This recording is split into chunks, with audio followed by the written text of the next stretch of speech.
A 19-year-old male presents with chronic, dull neck pain and progressive numbness in his hand. I am showing you coronal and axial computed tomography scans, along with T2 and post-contrast T1 weighted magnetic resonance images of the cervical spine. Please describe the findings.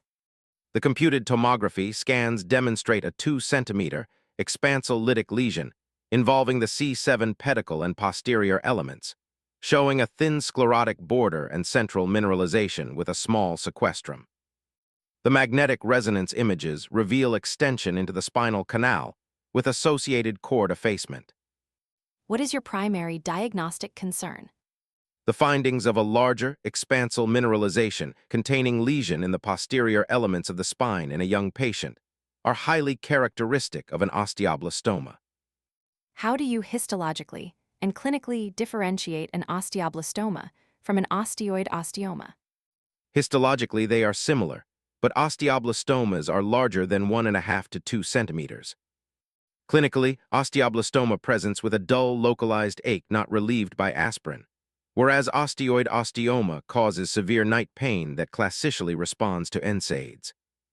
Where do osteoblastomas classically occur in the spine, and why do they often cause neurological symptoms? They classically occur in the posterior elements of the spine, such as the pedicle or lamina. Their expansal nature leads to narrowing of the spinal canal or neural foramina, causing spinal cord or nerve root compression. Which other anatomical bones are commonly affected by osteoblastoma outside of the spine? Outside the spine, they commonly affect the diaphysis or metaphyses of long tubular bones, such as the femur and tibia. What is the classic radiographic appearance of this lesion, and what benign condition can it coexist with?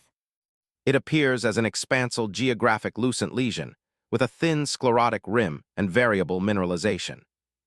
An aneurysmal bone cyst component can coexist in approximately 10 to 15% of cases. What is the differential diagnosis for an expansal lesion in the posterior elements of the spine?